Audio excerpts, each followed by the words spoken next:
नितिन गडकरी या शिवराज सिंह चौहान होंगे अगले पीएम उम्मीदवार। ये देखने वाली बात होगी। ये भारतीय जनता पार्टी का अंदरूनी मामला है। लेकिन इतनी बात तो तय है कि प्रधानमंत्री मोदी जल्दीबाजी में इतनी सारी कहानी क्यों गढ़ रहे हैं।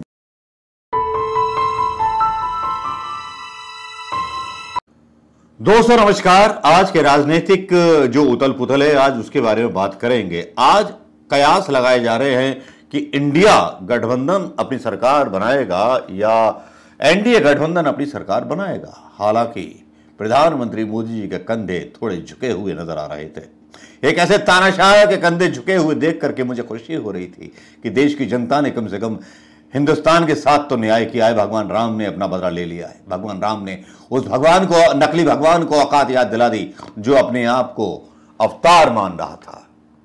जी हां, अयोध्या, फैजाबाद, जहां जहां इन्होंने राम के नाम पे धंधा किया, भगवान राम ने इनको बाहर कर दिया। सबसे आश्चर्य की बात कि अयोध्या वासियों को गालियां इन्हीं के नेता दे रहे थे, नुपुर शर्मा। और आज समय वो आ गया है कि प्रधानमंत्री मोदी जी को अपनी इज्जत बचाने के लिए इतनी मेहनत करनी पड़ रही है। आज एनडीए गठबंधन की मीटिंग थी। पहले तो खबर यह उड़ी कि भैया रक्षा मंत्री, गृह मंत्री और स्पीकर का पद मांग रहे हैं। मतलब अपने तेलुगु देशम वाले और नीतीश कुमार की भी मांग कुछ ऐसी है। जल संसाधन, शहरी मंत्रालय, इस तरह की एक शर्त रखी गई कि 25 में मैं ही चेहरा रहूंगा बिहार में सीएम का। तो ये सारी चीजें थी। लेकिन दूसरा आकलन क्या था, हम इंडिया पर भी आएंगे, इंडिया का गठबंधन का भी दिखाएंगे। दूसरा एक अलग से एजेंडा चल रहा था जिसके बारे में अभी आपने खबर सुनी होगी कि सारे के सारे मुख्यमंत्रियों को भाजपा कार्यालय में तलब किया गया। नितिन गडकरी नाराज हैं, संघ नाराज है। और जब सारे मुख्यमंत्री बुलाए गए थे, 19 में नहीं बुलाए गए, 2014 में सारे मुख्यमंत्रियों को इकट्ठा करके लाल कृष्ण आडवाणी को हटा करके मोदी जी को चुना गया था। याद होगा वो आपको दे, वो वीडियो कुछ याद आ रहे होंगे आपको तो बताना मुझे। तो अब भाई कुछ स्थिति हो गई है। उधर से शिवराज का नाम फाइनल हो गया है नए प्रधानमंत्री के लिए संघ के द्वारा, ऐसा दबी आवाजें और दबे सूत्र बता रहे हैं। और प्रधानमंत्री मोदी जी को इतनी जल्दी क्या है, एनडीए की बैठक हुई, उसके बाद उनके समर्थन पत्र ले लिए गए और आज रात बोल रहे हैं कि दावा करने पहुंच जाएंगे, कल शपथ ले लेंगे। मतलब जल्दी से जल्दी बन जानी चाहिए सरकार। लेकिन 7 तारीख को संसदीय दल का या संसदीय दल के बोर्ड का भी नेता चुनना बहुत जरूरी है। तो भारतीय जनता पार्टी के सांसदों की सहमति भी तो चाहिए।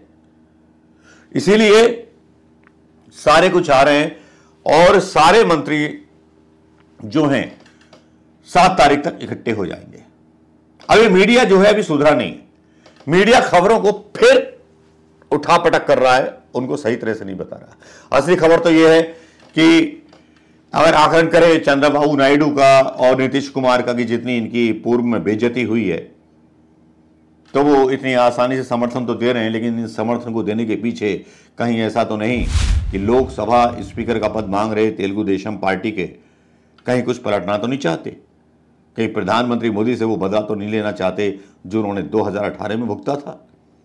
कहानियां और स्टोरीज बहुत चल रही हैं इस सरकार के बारे में, क्योंकि प्रधानमंत्री मोदी ही एक ऐसे नेता हैं जिनके बारे में स्टोरीज बहुत डाउनलोड होती हैं और बहुत सारी चीजें कही जाती। एक ही नेता है जो चर्चा में रहना जानता है, जिसका नाम है प्रधानमंत्री मोदी।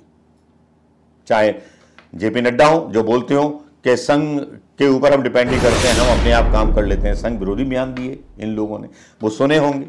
लेकिन एक बयान बड़ा चर्चा में है उत्तर प्रदेश का, जिसमें एक भारतीय जनता पार्टी का कार्यकर्ता है या कौन है, या मे बी पॉसिबल दैट कि कांग्रेस का भी हो सकता है। भेष बदल के लोग दंगे भी करा सकते हैं, तो भेष बदल के ये बयान भी दिया जा सकता है। उस बयान में दावा किया जा रहा है कि योगी जी पे आरोप लगाया जा रहा है कि योगी वैसे हारे। तो वो आदमी बोल रहा है कि भाई योगी वैसे क्यों हारोगे, टिकट तो आपने फाइनल किए थे। और उल्टा सीधा गाली और अपशब्द अमित शाह के लिए बोल रहा है। हां, अमित शाह का नाम आया तो मुझे ध्यान आया कि अगर प्रधानमंत्री मोदी की सरकार बनती है तो ना तो नीतीश और ना अपने तमिलनाडु वाले, नाम तो जानते होंगे चंद्रबाबू नायडू, वो अमित शाह को सरकार के फ्रेम से बाहर रखना चाहते हैं। क्योंकि अमित शाह के साथ उनके जो खट्टे और कड़वे अनुभव रहे हैं वो उनको याद है। पहली शर्त उन्होंने यही रखी है, कोई मंत्रालय नहीं मांगा है। और इस जज्बाती नौजवान के अगर आप वीडियो आप सुन लोगे तो आप मतलब ये कहोगे कि एक भारतीय जनता पार्टी का कार्यकर्ता ये बोला और बोल रहा है अमित शाह को सीधे सीधे चैलेंज करके कि उखाड़ देना मेरा जो उखाड़ना है। वाराणसी में तुमने क्या ऐसा है, माननीय अमित शाह जी उर्फ गुजराती नकली चाणक्य अमित शाह, इतना अहंकार मत पालो कि अब तुम्हारी हालत खराब हो जाए। योगी जी को तुम बोल रहे हो, योगी जी सीट हरवाए हैं, योगी जी सीट हरवाए हैं अमित शाह। योगी नीरज शेखर सिंह योगी जी के मित्र थे कि तुम टिकट दिए थे? सलेमपुर से टिकट तुम दिए थे? ओम प्रकाश राजभर से गठबंधन करने के लिए योगी जी कहे थे? कौन कहा था? तो जब सब दलाली तुम किए, सब चाटुकारिता तुम निभाए, चोरी तुम किए, ठेका गुजरातियों को बनारस में तुम बांटे, ठेकेदार कितने बनारस में तुमको नहीं पता है? 100 करोड़ रुपया तुम खर्चा करवाए, पूरे ठेकेदारों को बनारस में बसा दिए, सारे गुजरातियों को बनारस में बसा दिए, बेचारे बनारस के व्यापारियों का तुम धंधा चौपट कर दिए, वहां से तुम कमाई करने लगे, अपने बेटे को क्रिकेट एसोसिएशन में घुसाकर वहां दलाली करने लगे।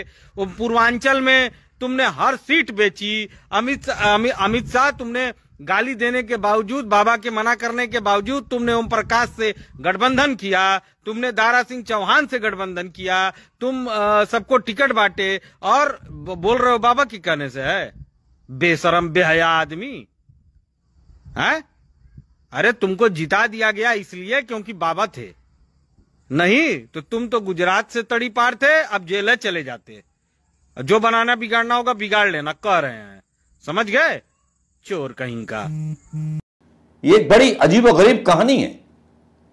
भारतीय जनता पार्टी की आईटी सेल अलग है और भारतीय जनता पार्टी के जो कार्यकर्ता थे उनको अनदेखा किया गया, लेकिन आज भी वो प्रधानमंत्री मोदी के साथ खड़े। अच्छा लगता है, पार्टी के किसी नेता के साथ खड़े रहो कमजोर वक्त में तो अच्छी बात है, लेकिन यहां आरोप प्रत्यारोप का दौर शुरू हो जाना, चंद्रबाबू नायडू और नीतीश कुमार का शर्त रख देना, क्या प्रधानमंत्री मोदी को सही सरकार चलाने में सहायता देगा? क्या प्रधानमंत्री मोदी उसी हनक से अब राज कर पाएंगे जिस हनक से किसी के भी घर ईडी, आईडी, सीआईडी भेज दिया करते थे? मोदी जी की शायद आदत नहीं हुई और ये गठबंधन अगर बन भी गया तो ये देश के साथ ठगबंधन होगा, जैसे कि यूज करते हैं ये शब्द ठगबंधन।